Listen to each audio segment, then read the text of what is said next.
What's good? It's Woog.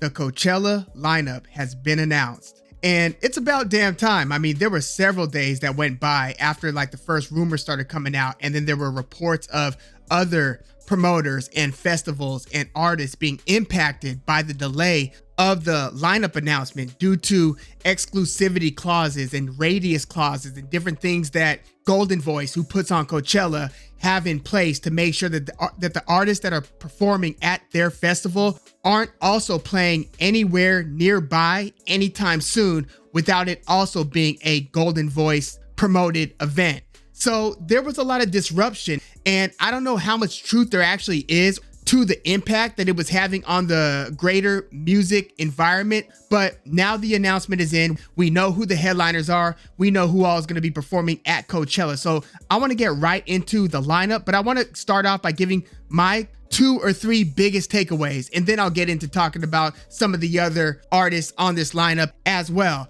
So what was it that caused this announcement to take as long as it did? And I'm wondering, I'm looking at the lineup, and the elephant in the room is, or should I say the biggest news is that No Doubt is reuniting to play together for the first time since 2015. That's 9 years ago. So No Doubt, is it that big a deal? I would say yeah, because of the increased profile over the years of Gwen Stefani, and also that, how they say absence makes the heart grow fonder. Well, they haven't played together in like 9 years. So this is a big deal with No Doubt, because, I don't know if Gwen Stefani's also going to mix in a lot of her solo stuff. So I don't know if she's going to be doing as much Holla Back Girl as she'll be doing Just a Girl, Spiderwebs, Don't Speak, Underneath It All, and songs like that.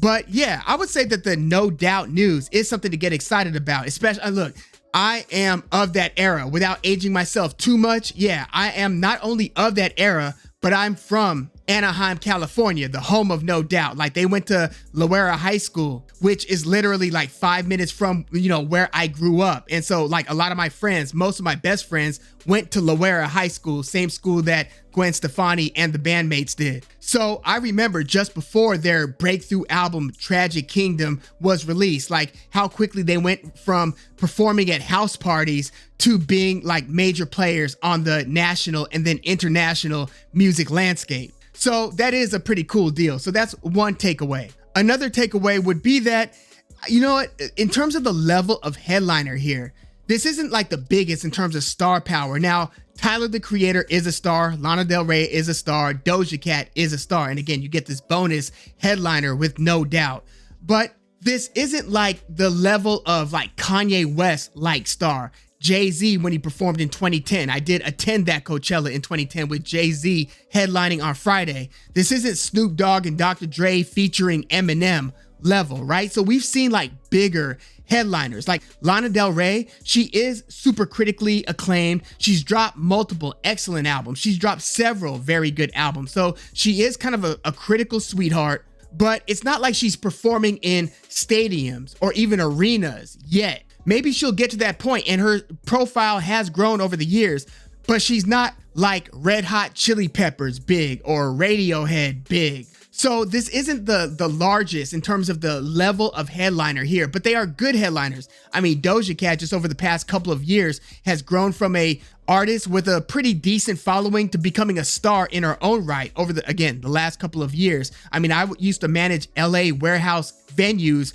where Doja Cat, this is like 2015 to 2016, 2017, Doja Cat, just before her Amala album, she was coming to these Ham on Everything events, and she was performing to like a packed warehouse with like a few hundred people. So her stature grew pretty damn quickly to where, I mean, she's now headlining at Coachella. So go ahead, girl. But, aside from the headliners, I would say that, in the next line down, right? The very next line with the second biggest print, you do have some other stars or near stars. You got Peso Pluma, who's a huge deal. You've got Blur on Saturday. Peso Pluma is the second biggest name on Friday.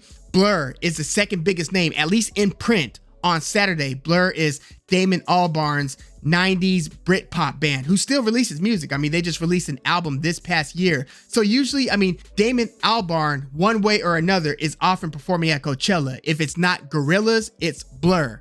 And then on Sunday, the second biggest name is J Balvin, another pretty damn big artist. So again, this isn't the biggest Coachella in terms of star power, but these are quality headliners. And my last big takeaway is just the absence of top level rappers on this lineup. I mean, some Coachella lineups are more geared towards indie rock than other years. Some of them are more rap based than others. And so it's always a mix, but I just find there to be a glaring absence of A-list rappers on this one. Like for instance, if you look at the 2022 Coachella lineup, you had Lil Baby, you had Big Sean, you had Baby Keem, City Girls, Cordae, Megan Thee Stallion, 21 Savage, Brockhampton, Freddie Gibbs and Madlib, Doja Cat, Run the Jewels, Jid, Denzel Curry. Other years you've had Travis Scott, you've had Future, you've had Wiz Khalifa. One of the ones that I went to had ASAP Rocky. And it's not like Rocky was the headliner. So yeah, I feel like in past years,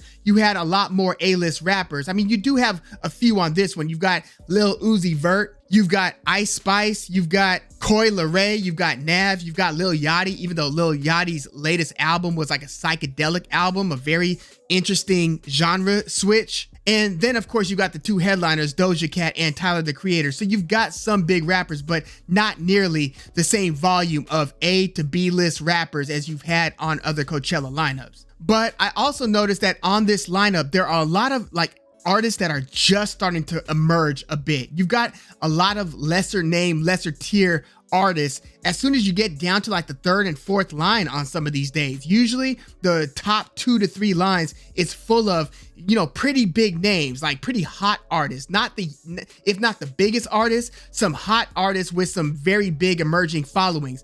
I feel like you've got a lot more upstarts on this Coachella lineup, but there are also some very good artists that I'm interested in. Like, I think that it's really cool that Deftones is going to be playing on Friday. Deftones is the experimental metal band from like the 90s and 2000s.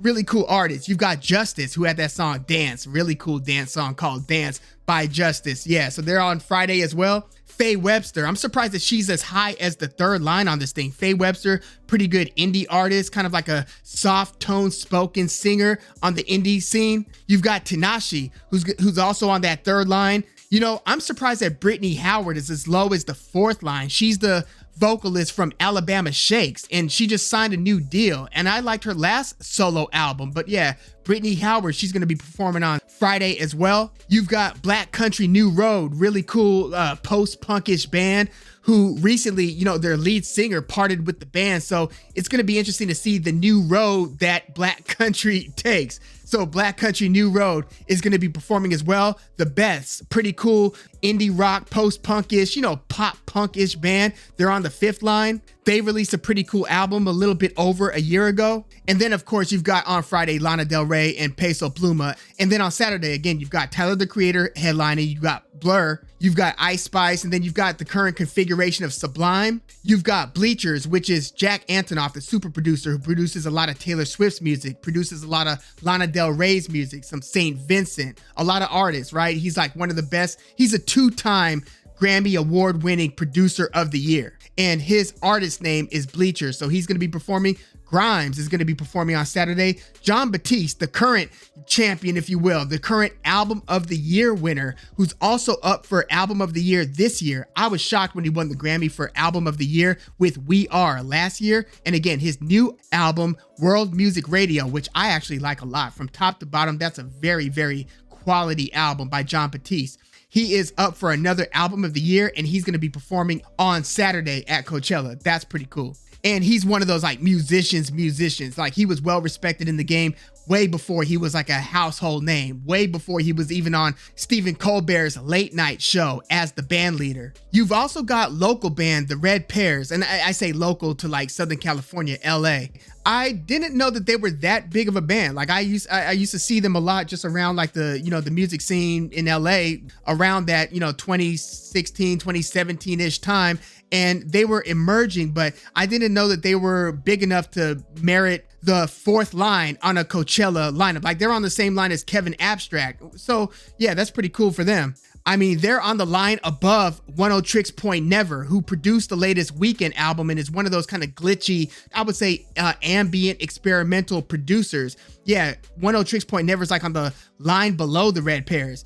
as is Young Fathers is on that 5th line. They, to me, sound a little bit like, you remember TV on the radio? Young Fathers, to me, has a similar-ish sound. But yeah, they're going to be performing on Saturday as well. And then on the final line, the lowest line on Saturday, you've got Mandy, Indiana, who actually got a lot of, a bit, not, I wouldn't say album of the year, but they were on a lot of lists at the end of 2023 with their 2023 album. So they were very critically acclaimed. Mandy, Indiana, they're again on the bottom line for Saturday. And then on Sunday, you've got Jhené Aiko, who is pretty much the third name after Doja Cat and J Balvin. It's Jhené Aiko. Very good, soul, indie soul style singer. Been around a while. And her reputation has definitely grown over the years. Khruangbin, one of my favorite artists on this whole Coachella lineup. They just announced that they're releasing a new album pretty soon and they're going to be touring. So here they come. I mean, they are one of the more interesting kind of desert psych rock instrumental. I mean, they have words and they sing in a lot of their songs as well, but just the way that they kind of